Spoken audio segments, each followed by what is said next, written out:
नमस्कार, आपके साथ हूं मैं राजीव शर्मा। आज साल 2025 का आखिरी चंद्र ग्रहण होने जा रहा है, जो भारत में दिखाई भी देगा और 122 साल के बाद ऐसे दुर्लभ संयोग के साथ यहां पर हो रहा है।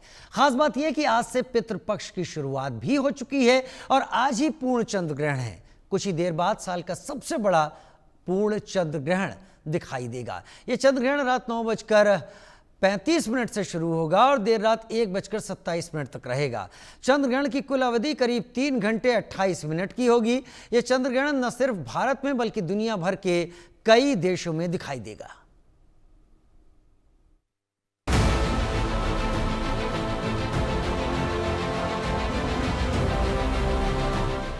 शुरू हुआ पितरों का तर्पण, कुछ देर में पूर्ण चंद्र ग्रहण, 122 साल बाद दुर्लभ संयोग, फुल ब्लड मून का योग। आकाश में दिखेगा अद्भुत नजारा, टकटकी लगाए है जहान सारा।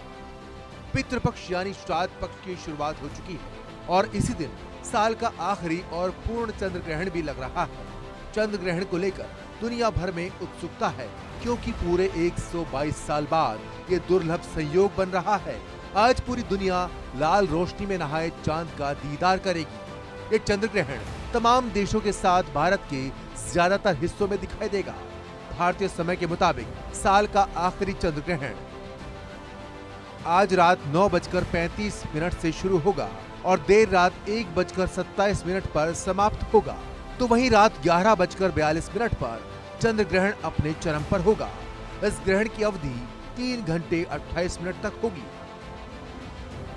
ये चंद्र ग्रहण इसलिए बेहद खास है क्योंकि पितृपक्ष की शुरुआत में ही ये दुर्लभ संयोग बना है। सनातन धर्म में साल में एक बार आने वाले पितृपक्ष के दौरान श्राद्ध कर्म और दान पुण्य करने की परंपरा है। इसी वजह से साल के आखिरी चंद्र ग्रहण का महत्व कई गुना बढ़ गया है। आपको बता दें कि ये दुर्लभ संयोग पूरे 122 साल बाद बन रहा है, क्योंकि पूर्ण चंद्र ग्रहण से ही श्राद्ध पक्ष की शुरुआत हो रही है। खास बात ये भी है कि पितृपक्ष की शुरुआत चंद्र ग्रहण से हुई है, तो पितृपक्ष का समापन सूर्य ग्रहण से होगा। इस प्रकार के योग कभी कभी आते हैं। वस्तुतः ये काफ़ी वर्षों बाद इस तरह का योग आ रहा है कि पितृपक्ष का आरंभ हो रहा है और चंद्र ग्रहण उस काल में आ रहे हैं। तो ये योग कभी कभी आते हैं। शास्त्रों में इसके अनेक प्रकार के फल बतलाए गए हैं और जिन जिन राशियों में जिस प्रकार की स्थितियां हैं, उन राशियों के अनुसार इनके दोष और इनके फलों का निरूपण होता है। शास्त्रों में धर्मशास्त्र के अनुसार, ज्योतिष शास्त्र के अनुसार इस बार जो चंद्र ग्रहण और सूर्य ग्रहण, दो प्रकार के ग्रहण हमारे ग्रह गोचर पे दिखाई देते हैं।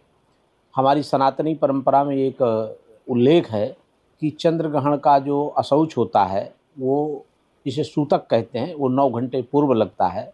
जो सूर्य ग्रहण का असौच होता है वो 12 घंटे पूर्व लगता है। शास्त्रों में बतलाया गया है, शशि दिवाकयोर ग्रह पीडनम मति मतंग भुजंगयोरपि ग्रह बंधनम। वैदिक मान्यताओं के मुताबिक ये अद्भुत और दुर्लभ खगोलीय संयोग है। चंद्र ग्रहण के दौरान सूर्य, पृथ्वी और चंद्रमा सीधी रेखा में आ जाते हैं। इसका असर ये होता है कि तीनों ग्रहों का संयुक्त गुरुत्वाकर्षण बल पृथ्वी पर पड़ता है। चंद्र ग्रहण को ब्लड मून भी कहा जाता है। खगोलीय, धार्मिक और ज्योतिषीय तीनों दृष्टि से चंद्र ग्रहण अहम माना जाता है। ग्रहण को लेकर कई मान्यताएं भी हैं। कुछ लोग इसे अशुभ भी मानते हैं और इसके भयानक परिणामों की आशंका जताते हैं। साल का आखिरी चंद्र ग्रहण भारत समेत कई देशों में दिखाई देगा, जिनमें Asia, Australia, New Zealand, America, Fiji और अंटार्कटिका के कुछ हिस्से शामिल हैं। ये एक पूर्ण चंद्र ग्रहण होगा जिसमें चंद्रमा दूधिया रंग का न होकर लाल रंग का दिखाई देगा, यानी ब्लड मून। पूर्ण चंद्र ग्रहण के दौरान आज रात 11 बजे से लेकर 12:22 तक देखने को मिलेगा। कई बार चंद्र ग्रहण के दौरान चंद्रमा पूरी तरह से लाल रंग में दिखाई देता है और इसे ही ब्लड मून कहा जाता है। Report, India news. दो खास मेहमान हमारे साथ जुड़ने वाले हैं। हमारे साथ आचार्य विक्रमादित्य वैदिक स्कॉलर के रूप में हमारे साथ जुड़ चुके हैं और सेवी सिंह ज्योतिषी हमारे साथ बहुत जल्द जुड़ेंगी। आचार्य विक्रमादित्य, स्वागत करता हूं आपका इंडिया न्यूज़ में, क्योंकि धर्म को लेकर आपका ज्ञान हमारे दर्शकों से और मुझसे भी कहीं बेहतर है। तो वो चीजें आपके जरिए जाएं तो कहीं ज्यादा ही स्पष्टता देंगी। चंद्र ग्रहण अभी कुछ देर में होने वाला है, क्या खास है, क्या ध्यान रखना चाहिए इसको लेकर और क्या मान्यताएं हैं, जरा हमारे दर्शकों के लिए बताएं। देखिए, चंद्र ग्रहण एक खगोलीय घटना है, एक आकाश में घटने वाली घटना है, जैसा ज्योतिष विद्या के अनुसार जाना जाता है, और उसका प्रभाव हर जगह पड़ता है। और ज्योतिष गणनाओं के अनुसार से उसका सूक्ष्म प्रभाव व्यक्ति विशेष पर क्या होने वाला है उसको अच्छे से समझा गया, जाना गया, और वर्षों के शोध के बाद, लाख सदियों के शोध के बाद उसको प्रमाणित भी किया गया भारतीय संस्कृति ज्योतिष विज्ञान के अंतर्गत। और ये खगोलीय घटना के साथ साथ जो एक रेड मून की बात की जाती है, अगर वेस्टर्न साइंस में जाके देखें तो डराया गया है, लेकिन भारतीय ज्योतिष विज्ञान के अनुसार से इसको कहा गया ताम्रवर्ण। ताम्रवर्ण, अगर आप वेस्टर्न फिलॉसफी में जाके देखेंगे तो तमाम जो नॉवेल्स हैं और वहां के जो राइटर्स हैं वो इसको पता नहीं किस किस तरह से कहां पता नहीं कौन कौन सी कहानी बना देते हैं, चुड़ैल, भूत, पिशाच, पता नहीं क्या क्या कर देते हैं। लेकिन भारत के ऊपर सवाल उठाते हैं, लेकिन इन सब चीजों से खुद ही ग्रसित होते हैं। नहीं, मैं आपको समझा रहा हूँ, आप वहां के उनकी नॉवेल्स पढ़ लीजिए, उनकी नॉवेल्स पढ़ेंगे जाके आपको ये सब चीज समझ में आ जाएंगी। लेकिन भारतीय संस्कृति में ज्योतिष विज्ञान के अनुसार से उसको साफ साफ समझाया गया है कि पृथ्वी और चंद्रमा के बीच में जो एनवायरमेंट है, उस किसी पंचांग को उठा के पढ़िए, वो साफ साफ यही कहेगा कि उस वातावरण के प्रभाव के कारण से वो जो नीला वर्ण है वो लाल में कन्वर्ट हो जाता है, और उसके कारण से ताम्र वर्ण, ज्योतिष में एक चैप्टर है पूरा, ताम्र वर्ण जो चंद्रमा का होता है वो किस कारण से, और इसको साफ साफ समझाया गया है। हम कहीं भी कोई भी बात इस प्रकार से नहीं है, लेकिन आज जिस प्रकार से तथाकथित तौर पे हमको गालियां देनी है, बस वो अपने आप से उसको अनसाइंटिफिक दिखाने के लिए अनेक अनेक उपमाएं देकर कर दिया जाता है। भारतीय संस्कृति पूर्ण वैज्ञानिक है, और जो भी बात कही जा रही है उसको अनुभव के अनुसार से हमारे ज्योतिषविदों ने जिस प्रकार से लिखा है उसको बताया गया है। खगोलीय घटना, आप सोचे कि काल गणना, पंचांग जो है, अब सबसे बड़ी आवश्यकता तो आज कैलकुलेशन पे आ जाए। हम अपनी ज्योतिष गणनाओं के अनुसार से 1000 साल बाद भी जितने ग्रहण होने हैं उन ग्रहण की गणनाओं को बता सकते हैं। वैज्ञानिक शोध कंप्यूटर के द्वारा जो आज होती है, चाहे बड़े बड़े ऑर्गेनाइजेशंस कर रहे हैं, नासा जैसे ऑर्गेनाइजेशन कर रहे हैं, वो भी आज से 100 साल पहले, 150 साल पहले नहीं कर पाते। भारतीय काल गणना अनादिकाल से चलती आई है और उसका प्रमाण है। मैं एक सबसे बड़ा कैलेंडर के ऊपर, आज इस विषय को हमें समझना चाहिए कि भारतीय जो कैलेंडर है उसमें 12 महीने हैं, चैत्र, बैसाख, जेठ, आषाढ़, सावन, भादो, कुवार, कार्तिक, ठीक है ना, इस प्रकार से 12 महीने बताए गए हैं। लेकिन मैं अगर जॉर्जियन कैलेंडर उठाऊं, अगस्टस के बाद अगस्त मंथ ऐड हुआ, जूलिट के बाद जुलाई ऐड हुआ, उससे पहले कालांतर में 1000 साल पहले के पैर पे 10 महीने होते थे। लेकिन आप सोचे कि हमारी काल गणना, भारतीय संस्कृति की काल गणना महाराज विक्रमादित्य से, जो आज का जो संवत चल रहा है वो महाराज विक्रमादित्य का संवत है, विक्रमी संवत बोला, जिसको विक्रम संवत बोला जाता है, और वो चैत्र से आरंभ होता है। और काल गणना के अनुसार से आज 2000 साल में कोई परिवर्तन नहीं हुआ, 12 महीने चलते आए हैं, उसके अनुसार से बताया गया है। उससे पहले युधिष्ठिर संवत चलता था, युधिष्ठिर संवत जिस दिन निस्तेज हुआ उस दिन से महाराज विक्रमादित्य का संवत आरंभ हुआ। तो आप हमको आज मीडिया के माध्यम से, आप लोगों के प्लेटफॉर्म के माध्यम से पूरे विश्व को यह बताने की आवश्यकता है कि भारतीय गणना को, गणित को अंडरमाइन न करे। उसने बहुत पुराने जीवन में, जिस प्रकार से पुराने, आज बहुत सारे फिलॉसफी कही जाती है ना कि जीरो हमने दिया, अरे प्रत्यक्ष है भाई, विज्ञान को हमने सिखाया है। हम कालांतर में 1000 वर्ष में हमारी चीजों को दबाने का प्रयास किया गया, और आजादी के बाद तो इन सब कुछ चीजों को समझ में लाना चाहिए था, जिससे हमारा एक भारत का शौर्य बनता। ज्योतिष गणनाओं को आज तथाकथित तौर पर डाइल्यूट करके उपस्थित किया जाता है, मतलब हाइपोथेटिकली पता नहीं कहां किस बात, लेकिन मैं समझ गया, कोई नहीं है पूरे विश्व में। हम अपनी भारतीय संस्कृति में जिन चीज़ों में बहुत पारंगत प्रवीण थे, उन्हीं चीज़ों को, क्योंकि समाज था वो दूसरा, उसे खुद को बेहतर दिखाना था, उसने सबसे पहले हमारे अंदर ही वो भावना भरी कि ये चीज़ें उतनी वैज्ञानिक नहीं हैं। मैं आपसे समझना चाहूँगा, इस ग्रहण को धर्म किस तरीके से देखता है, साइंस जिस तरीके से देखता है, वो आपने अभी थोड़ी देर पहले समझा दिया। क्या करना चाहिए, क्या नहीं करना चाहिए, वैसे तो सूतक काल शुरू है। देखिए, आप समझिए, सबसे पहले यहां समझ लें कि हमारे यहाँ क्या चीजें हैं।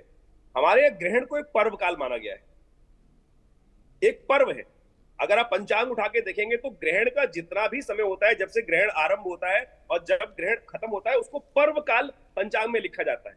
और उस पर्व काल के दौरान हम अपने कर्मों को जो हमारे यहाँ कर्मकांड के सिद्धांत के अनुसार से बताया गया है उसको कहा गया। शास्त्र कहता है ग्रहण आरंभे स्नानम, ग्रहण मध्य यज्ञम, ग्रहणांते दानम। ये शास्त्र में 3 चीज प्रमाणित की गई हैं कि ग्रहण काल में स्नान करना चाहिए। और एक बात समझे, जो आज सूतक के चक्कर में लोगों को बहुत सारा कहा जाता है कि भैया खाना नहीं खाना, ये नहीं खाना, वो नहीं खाना। पंचांग को आप पढ़ेंगे तो वहां पे लिखा जाता है कि जो अबाल है, बच्चे हैं, जो वृद्ध हैं या जो बीमार हैं, वो इस नियम में नहीं आते। आज सो कॉल्ड डाइल्यूट करके क्या किया जाता है, इन्फेक्शन दिमाग में डाल दिया गया, एक वर्ड इन्फेक्शन फैला हुआ है और उसको इस प्रकार से नहीं खाना, खाना खाने से ये हो जाएगा, वो हो जाएगा। ये पर्व काल जो है साधना काल है। साधना करने से पहले व्यक्ति को अपने आप को तैयार करना है। जो बिल्कुल साधना करना चाहते हैं उनके लिए नियम है और किसी के लिए नियम नहीं है ये। अगर इन्फेक्शन फैला होता तो सबसे पहले इन्फेक्शन, जो बच्चा बीमार है, जो लोग आदमी बीमार है, उनके लिए ये नियम होता। लेकिन पंचांग कर्ता साफ साफ लिखते हैं कि इस नियम से जो वृद्ध हैं, बच्चे हैं, वो आउट हैं, उनके लिए नियम नहीं है। आप यदि साधना करना चाहते हैं तो भूखे पेट साधना होगी, भूखे पेट साधना होगी, व्रत खाना, पेट भर के खाना खाओगे, उसके बाद नींद आके सोओगे, साधना नहीं कर पाओगे। पर्व काल है, जो आप कर्म करोगे उसका 100 गुना अधिक प्रभाव इसमें देखने को मिलेगा। तो ग्रहण कहीं घबराने की जरूरत ही नहीं है, कोई ऐसा काल ही नहीं है। जो बात ऐसी बताई गई वो इसको देखते हुए कही गई कि भाई ग्रहण को देखना नहीं है। आप समझे कि लोग ग्रहण को देखते थे, सूर्य ग्रहण को अंधे हो जाते थे। भाई अगर साइंटिफिकली पैरामीटर्स में हर चीज को समझाने का प्रयास करते हैं हमारे ऋषिगण, तो वो कहते हैं ये तो सब मैं तो देखूंगा। जो देख रहे थे उन्होंने एक इस प्रकार से शुगर कोटेड ढंग से इन व्यवस्थाओं को बताने का प्रयास किया। आध्यात्मिक दृष्टिकोण से ये काल जो है हमारे पर्व काल के तौर पर है, 100 गुना अधिक प्रभाव उत्पन्न करता है माइंड को, ब्रेन को। आध्यात्मिक दृष्टिकोण से आपको उस समय में ये संधि काल माने गए शास्त्र के दृष्टिकोण से, और संधि काल पुण्य काल माने जाते हैं। इन संधि कालों में यदि आप प्रार्थना करेंगे तो मन ज्यादा एकाग्र होगा, विश्वास ज्यादा जागेगा, और वो आपका जो बॉडी का एंडोक्राइन सिस्टम है उसके द्वारा जो एक्सक्रीशंस होंगे उस विश्वास के माध्यम से, वो बहुत जबरदस्त तरीके से आपके मेंटल, फिजिकल और स्पिरिचुअल लेवल पर आपको बहुत बढ़िया से एनहांस कर देंगे। करना क्या तो चाहिए आचार्य विक्रमादित्य, करना क्या चाहिए? क्योंकि ये सबसे लंबा काल है, रात में करीब 1:30 बजे तक जाकर पारण होगा, वो कंप्लीट होगा, एक बड़ा काल है। इसमें क्या करना चाहिए धर्म को मानने वाले लोगों को, जो सनातन को मानते हैं? जी बिल्कुल, देखिए सबसे बढ़िया काल प्रश्न आपने पूछा कि क्या करना चाहिए, करना क्या चाहिए। आध्यात्मिक चिंतन, आध्यात्मिक चिंतन, परमात्मा का स्मरण, भगवत भजन, जितना सात्विकता के साथ कर सकते हो वो करने का प्रयास करो। जो जो आपको मंत्र याद है उनका स्तवन कर लो, ध्यान कर लो, आंख बंद करके ओम नमो भगवते वासुदेवाय, ओम नमो शिवाय, जो भी मंत्र आपको याद है उनका स्तवन आप कर लें। जितना बढ़िया करेंगे उसका उतना लाभ प्राप्त होगा। दान के लिए व्यवस्था करने का प्रयास करें। हमारे स्नान की व्यवस्था बताई गई कि ग्रहण के आरंभ में स्नान करना चाहिए। वो स्नान क्यों कहा गया कि स्नान करने से क्या होता है? भारतीय संस्कृति में हर जगह स्नान का महत्व है।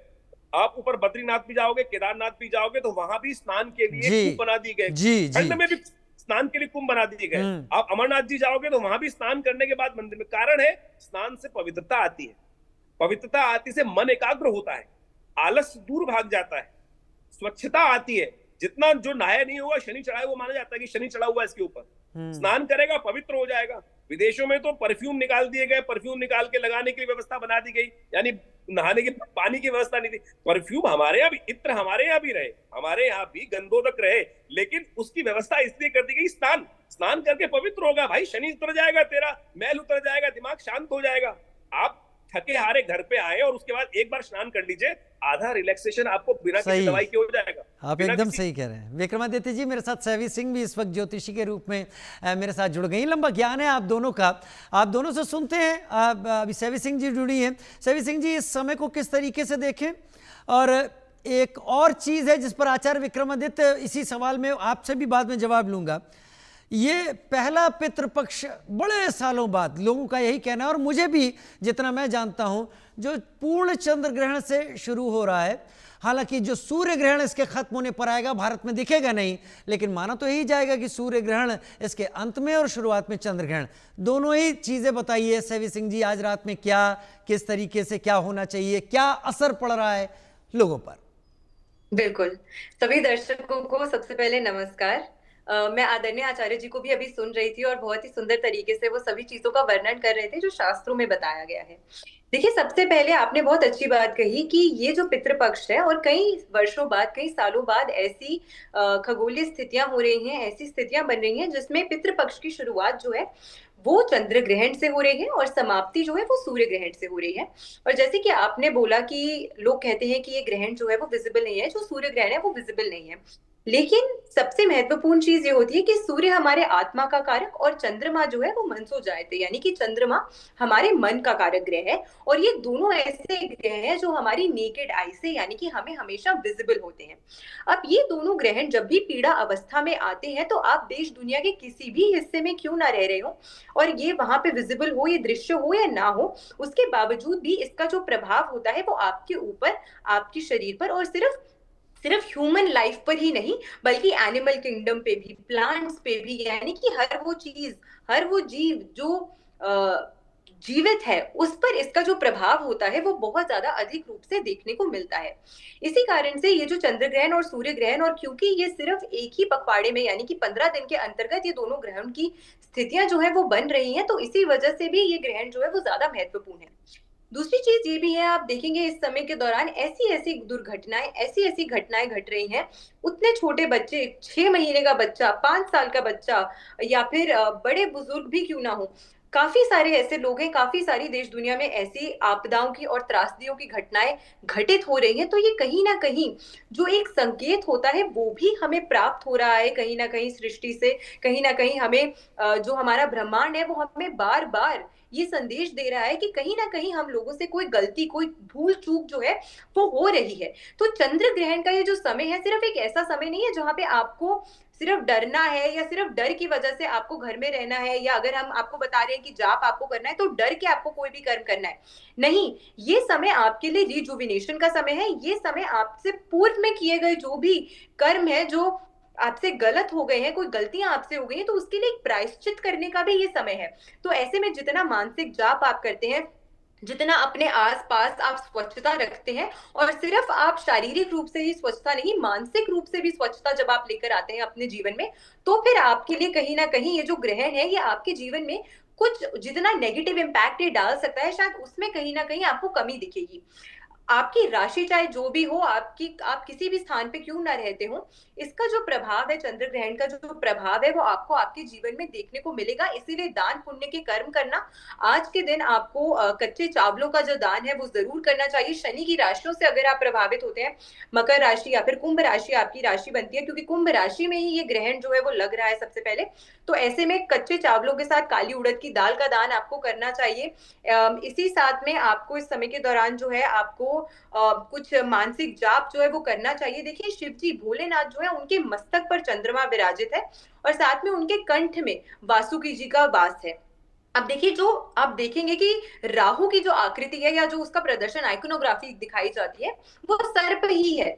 तो ऐसे में भोलेनाथ की जब आप पूजा अर्चना करते हैं, पंचाक्षरी मंत्र ओम नमः शिवाय का अगर आप जाप करते हैं, तो उससे भी आपके लिए कहीं ना कहीं ये जो नकारात्मक स्थितियां होती हैं ग्रहण की, वो आपके लिए थोड़ा सा उतना ज्यादा नेगेटिव इम्पैक्ट जो है वो आप पर नहीं डालती है। तो कुछ छोटी छोटी चीजों का अगर आप ख्याल रखते हैं तो उससे भी आप कहीं ना कहीं अपने लिए जो आचार्य, ठीक है, आचार्य विक्रमादित्य, शुरुआत चंद्र ग्रहण से और इसका अंत पितृपक्ष का सूर्य ग्रहण से। कई सारे मैसेज ऐसे आ रहे हैं कि दो ग्रहण एक साथ होना ये अच्छी बात नहीं होती है, ठीक नहीं होता है, संकेत उल्टे हो सकते हैं। पिछले कुछ दिनों से जो हम देख रहे हैं, 4 दिन के अंदर ही अफगानिस्तान में 6 से ऊपर के 2 भूकंप आ गए, असर भारत तक आया। भारत में पानी जल की क्या स्थिति है, बाढ़ हर कहीं, पहाड़ी राज्य पूरी तरह से प्रभावित है। क्या मैं गलत कह रहा हूं या सही कह रहा हूं? क्योंकि मैं भी जगह जगह देखकर जानकर आपसे सवाल रख रहा हूं। देखिए, प्राकृतिक आपदाओं के योग दिखाई देते हैं। यदि आप इन 15 दिन के पखवाड़े को चेक करेंगे तो चंद्र ग्रहण से आरंभ होकर जब अश्विन का महीना आरंभ होगा, तो इन बीच में यदि 10 आप तारीख से लेकर आप मान लीजिए 21 तारीख तक ये पखवाड़ा चलेगा। 21 तारीख के बीच में 6 ग्रह परिवर्तन का योग बना रहे हैं। बुध, मंगल, शुक्र, सूर्य और चंद्रमा, और मंगल के साथ षडाष्टक योग जो बन रहा है, प्लस 2 ग्रहणों के बीच में ये सारे परिवर्तन के योग हैं। ये भयावह स्थिति है। ज्योतिष के दृष्टिकोण से इसका प्रभाव आने वाले 40 दिनों में प्राकृतिक आपदाओं के रूप में दिखाई दिखाई दे सकता है। कहीं ना कहीं मनोमस्तिष्क में परिवर्तन आने की स्थिति बन सकती है। कुछ युद्ध का भयावह वातावरण अभी दोबारा देखने को मिल सकता है। इस बात को हमको अच्छे से समझना चाहिए। मैंने 2022 में जब यूक्रेन का युद्ध आरंभ हुआ था, उससे पहले 5 दिन पहले एक चैनल पर ये भविष्यवाणी बताते हुए कहा था कि युद्ध आरंभ हुआ चाहता है, ऐसा दिखाई देता है। और सत्य माने ज्योतिष की गणना प्रत्यक्ष रूप से दिखाती है। तो ये जो दो ग्रहण के काल के बीच में इतने ग्रह परिवर्तन के योग चल रहे हैं, ये कहीं ना कहीं प्राकृतिक आपदाओं को, कहीं ना कहीं स्थितियों को अभी गंभीर करते दिखाई दे रहे हैं। और राजनीतिक दृष्टिकोण से भी ये समय कहीं भी अच्छा नहीं दिखाई देता। आने वाले 45 दिनों में कुछ महत्वपूर्ण परिवर्तन, कुछ नेगेटिव परिवर्तन होने के योग दिखाई देते हैं, जो प्राकृतिक आपदाओं के रूप में भी कहीं ना कहीं विध्वंसक स्वरूप दिखा सकते हैं। आचार्य, भारत में राजनीतिक तौर पर कोई परिवर्तन देखते हैं? पिछले दिनों में अमेरिका के राष्ट्रपति ने जो भारत के साथ टैरिफ खेला, तनाव में डाला, क्या भारत के प्रधानमंत्री और उनके बीच में जो एक स्थिति उपजी जो पूरी दुनिया में चर्चा का विषय बनी, क्या ऐसा कुछ आप देख रहे हैं? देखिए, मुझे तो लगता है कि अभी ये स्थिति और भयावह होगी। हमको लग रहा है कि ट्रंप को सावधानी, ट्रंप जैसे व्यक्ति अभी ग्रहों को देखते हुए जब सूर्य ग्रहण पड़ेगा तो वो और ज्यादा विकराल रूप ले लेगा और वो कुछ ना कुछ हाई जबरदस्त नेगेटिव सैंक्शंस भारत के अगेंस्ट और उपयोग करने का प्रयास कर सकते हैं। ये जो समीकरण है हमको तो अच्छे नहीं दिखाई देते ज्योतिषी दृष्टिकोण से। हमको लोग अभी भारत को और दबाने का प्रयास विश्व के जो नेतागण हैं, बहुत सारे जो उनकी लॉबी के लोग हैं, वो करते दिखाई दे रहे हैं। जो अंतर्द्वंद भारत में और अमेरिका में चल रहा है, वो अभी शांत होता नहीं दिखाई दे रहा। वो अपना भयावह स्वरूप आने वाले टाइम में अभी और ज्यादा व्यापक एक मिनट का समय मैं सैवी जी को भी दे देता हूं यहां पर। सैवी जी, क्या आपको लग रहा है कि कुछ आपदाओं का योग बन रहा है? जी बिल्कुल, मैं आचार्य जी की बात से बिल्कुल सहमति रखती हूँ। जैसे आचार्य जी ने अभी बताया कि ये जो अभी परिवर्तन हो रहे हैं ग्रहों के, और जब भी चंद्र ग्रहण या सूर्य ग्रहण की जो स्थिति आती है, चंद्र ग्रहण में 45 दिनों तक और सूर्य ग्रहण के बाद 3 महीने तक का जो समय होता है, वो काफी ज्यादा एक सेंसिटिव समय जो है हम कह सकते हैं कि होता है। देखिए, ये जो ग्रहण पड़ रहा है, ये कुंभ राशि में पड़ रहा है। ये पश्चिम दिशा की राशि मानी जाती है और वायु तत्व की राशि है। और हमारे देश की कुंडली के अनुसार ये दशम भाव में पड़ती है राशि, जो कि राज्य का भाव है।